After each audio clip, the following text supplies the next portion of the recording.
Я стоял у двери. Сердце колотилось, как сумасшедшее. А мой сын, одетый в костюм медвежонка, нетерпеливо тянул меня за руку. Когда дверь открылась, я увидел его, мою первую любовь, которую я думал потерял навсегда. Но рядом с ним стояла женщина. Его сестра. И ее взгляд на другую женщину в комнате был полон такой страсти, что весь мой мир перевернулся. Это был не просто визит, это было начало бури, которая разобьет все наши жизни на куски. Я помню тот вечер Масленицы, как будто это было вчера. Москва была засыпана снегом.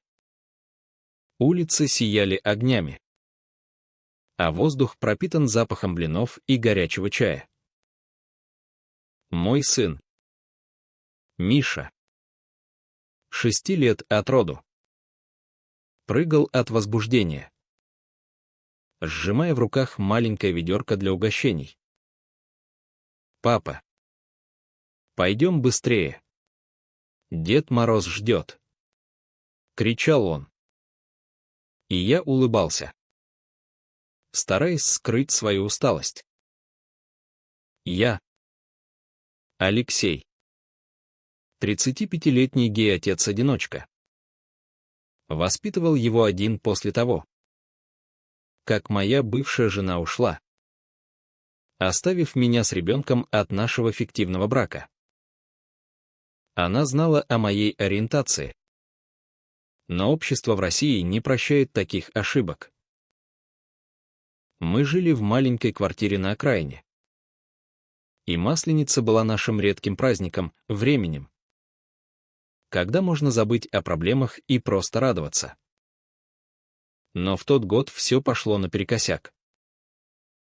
Мы решили обойти соседей, как в старые времена, когда дети ходят по домам за блинами и конфетами.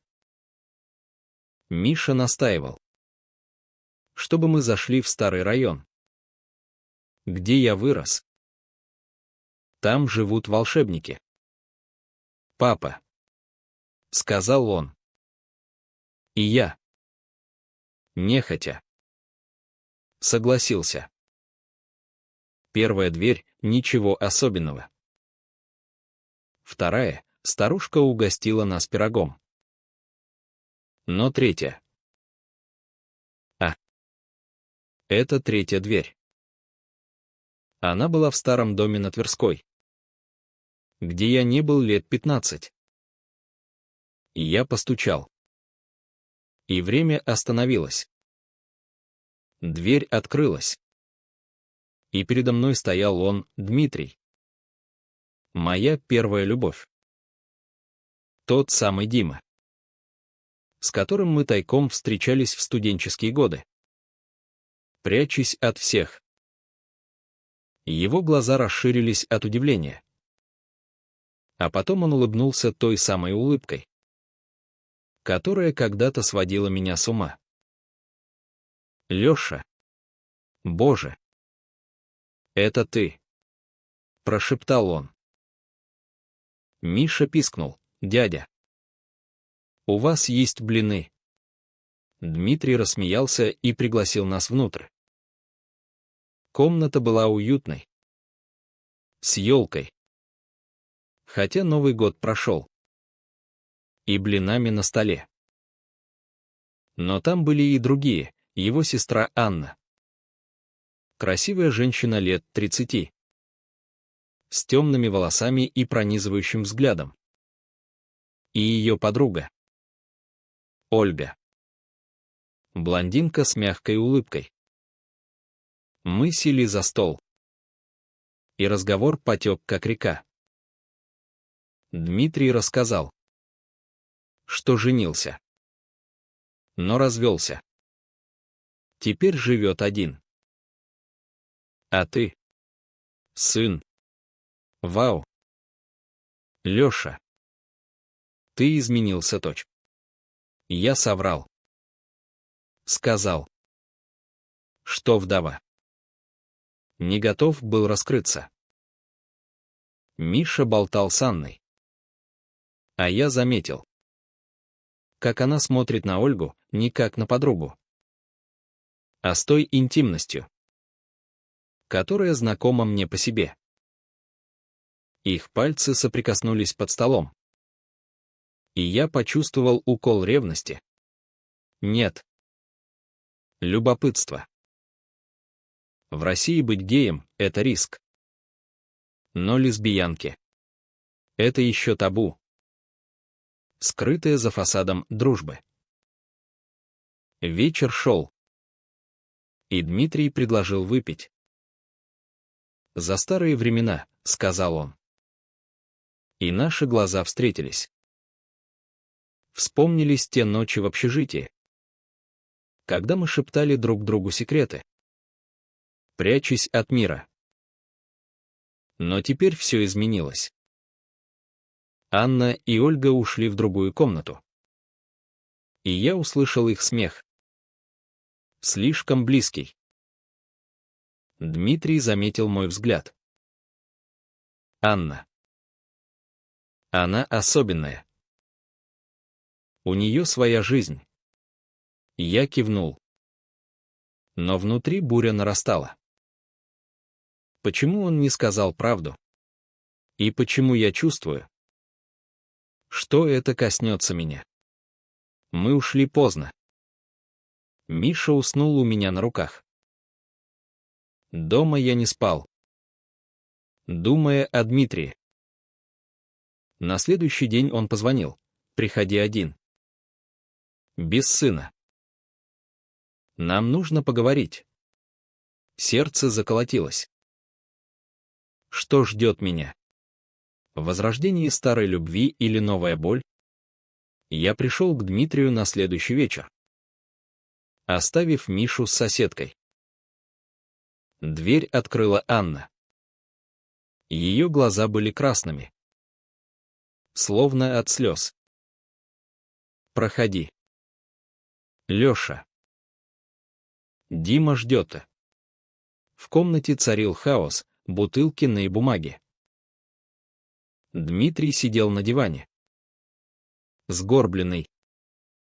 И когда увидел меня, встал, обнял крепко. Я не верил. «Что это ты?» После всего мы сели. И он начал рассказывать. Оказывается, после университета он уехал в Петербург. Пытался жить нормально. Женился на женщине. Но не смог. Я гей. Леша. Как и ты. Но общество. Оно душит. Я кивнул, чувствуя облегчение. Я тоже. Миша от брака, который был ошибкой-то. Мы говорили часами, вспоминая прошлое. Но потом вошла Анна с Ольгой. И атмосфера изменилась. Анна села рядом с сестрой. Нет. С Дмитрием. Но ее рука лежала на колене Ольги. «Расскажи ему». «Дима», — сказала она тихо. Дмитрий вздохнул. Анна и Ольга. Они вместе. Уже 5 лет. Но в России это опасно. Мы прячемся все вместе. Я был шокирован. Анна. Сильная. Независимая женщина. Работала учителем. Ольга — врачом. Их любовь была тайной. Как и наша с Дмитрием когда-то. «Почему ты не сказал вчера?» — спросил я. Боялся. «Ты с сыном. А если кто узнает?» Мы обсудили это. Анна рассказала о своих конфликтах, семья отвергла ее. Когда узнала? Отец не разговаривает. Но Ольга — моя жизнь. Без нее я ничто-то. Ее голос дрожал.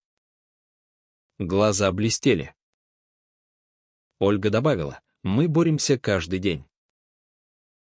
Общество видит нас как подруг. Но внутри — война. Я почувствовал связь. Моя собственная борьба как гея-отца была похожа. Миша спрашивал. Почему нет мамы? А я лгал. Но теперь, видя их, я задумался, может, пора быть честным. Вечер закончился поцелуем моим и Дмитрия. Старые чувства вспыхнули.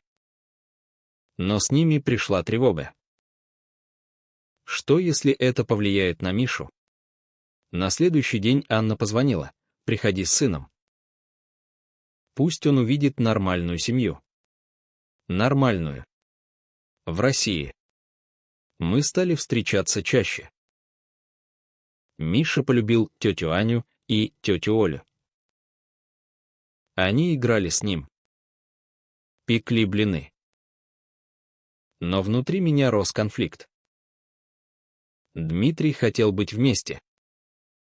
Но я боялся. А если нас увидят?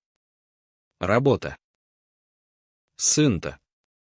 Он успокаивал, мы осторожны. Анна же боролась со своими демонами. Однажды она призналась, я думала покончить с собой. Когда отец узнал? Но Ольга спасла меня. Ее история тронула. Она была многогранной, сильной снаружи. Хрупкой внутри. Постепенно наши отношения переплелись. Мы стали как семья, два гея и две лесбиянки, прячущиеся от мира. Но напряжение нарастало. Соседи шептались. Миша спросил, папа, почему дядя Дима целует тебя? Я замер. Как объяснить ребенку? Конфликты обострились. Однажды вечером, когда мы все собрались у Дмитрия, раздался стук в дверь. Это был отец Анны и Дмитрия, строгий пенсионер. Ветеран. Он вошел. Увидел нас. И его лицо исказилось. Что здесь происходит? Анна. Ты опять с этой подругой. Анна побледнела. Ольга встала рядом, взяв ее за руку. «Папа, это моя жизнь», — сказала Анна дрожащим голосом. Старик взорвался. В нашем доме нет места извращенцам. И ты, Дмитрий, с этим мужчиной. Позор. Я схватил Мишу, чтобы уйти. Но Дмитрий встал. Отец, мы любим. Это не выбор. Ссора была ужасной. Старик ушел, хлопнув дверью, крича угрозы. Анна заплакала. Ольга обнимала ее. Он расскажет всем. Что теперь? Шептала она. Я чувствовал вину, мой приход все запустил. Дмитрий утешал, мы выдержим. Но внутри я кипел. Моя работа в офисе, если узнают. Уволят. Миша, в школе начнут травить. На следующий день пришло письмо от отца, если не прекратите, я обращусь в полицию. В России закон о пропаганде — это реальная угроза. Анна сломалась. Я не могу потерять работу. Дети в школе. Они смотрят на меня. Она была учителем литературы. Любила свою профессию. Но теперь страх парализовал. Ольга предлагала уехать в Европу. Где свободнее точка? Но Анна колебалась. Здесь моя родина. Мои внутренние конфликты усилились. Я любил Дмитрия. Но Миша на первом месте. Однажды ночью мы поссорились. «Ты трус!» «Леша!» — кричал он. «А ты рискуешь всем!» — отвечал я. Мы расстались в слезах. Дома Миша спросил: «Папа, почему ты грустный?» Я обнял его, борясь с эмоциями. Анна позвонила: «Помоги нам. Ольга хочет бороться. Но я боюсь, точь». Мы встретились тайно в парке. Анна рассказала о своей юности, как влюбилась в девушку в школе. Но подавила. Вышла замуж. Развелась. Ольга — первая настоящая. Ее глаза горели. Ольга добавила: «Мы планировали ребенка». Но теперь-то. Твист надвигался. Но пока тихо. Я посоветовал: будьте осторожны. Но внутри росло напряжение. Кульминация приближалась. Отец Анны пришел ко мне на работу. Кричал: «Твой сын растет в грязи». Коллеги услышали. Меня вызвал начальник: «Алексей, слухи. Мы не можем рисковать репутацией». Я едва удержался. Дома ждал Дмитрий: «Прости. Давай уедем вместе». Но я отказал: «Не могу». Конфликт разрывал душу. Напряжение достигло пика. Анна и Ольга решили расстаться, временно, чтобы утихомирить отца. «Это единственный выход», — сказала Анна со слезами. Ольга была в ярости: «Ты сдаешься?» После всего. Их ссора была душераздирающей. Я видел, как Анна ломается. Ее многогранность, сила и слабость на виду. «Я люблю тебя». Но семья-то. Ольга ушла, хлопнув дверью. Дмитрий винил себя: если бы не я. Отец не узнал. Мы пытались помириться. Но моя паранойя росла. Миша заболел, стресс. Сказал врач. «Папа, где дядя Дима?» Спрашивал он. Я лгал. Однажды ночью Анна пришла ко мне: «Помоги». Ольга уехала в Петербург. Я не могу без нее-то. Ее глаза были полны отчаяния. Мы говорили до утра. Она раскрылась: в детстве я знала, но прятала. Теперь это разрушает. Я решил действовать. Позвонил Ольге: «Вернись. Анна нуждается в тебе». Она приехала. И они помирились в слезах. Но отец узнал и пришел с полицией. Пропаганда нетрадиционных отношений. Нас забрали на допрос. В участке страх сковал. «Вы воспитываете ребенка в такой среде?» Спрашивали меня. Анна молчала.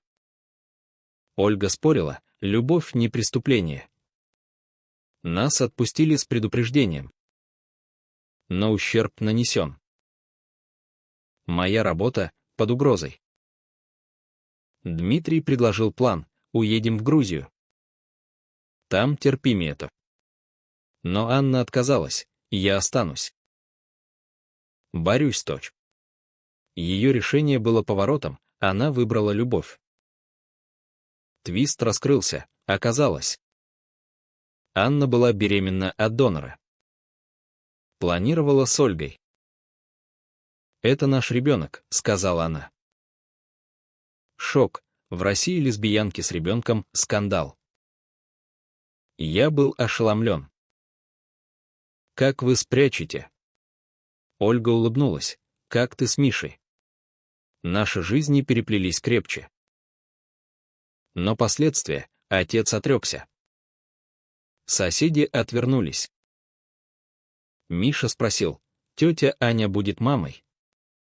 Я объяснил просто, люди любят по-разному. Его реакция была чистой, круто. Эмоции бушевали. Я и Дмитрий решили быть вместе. Но общество давило. Кульминация наступила на семейном собрании. Отец собрал всех, выберите, семья или это. Анна встала, я выбираю любовь. Ее голос был твердым. Глаза горели. Ольга рядом. Рука в руке. Дмитрий добавил, и я. Старик сломался. Заплакал, вы разрушаете традиции. Но ушел. Не простив. После этого хаос. Анна потеряла работу, родители учеников пожаловались.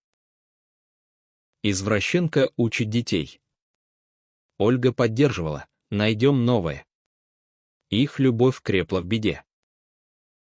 Я уволился сам. Нашел фриланс. Миша адаптировался. Играл с ними.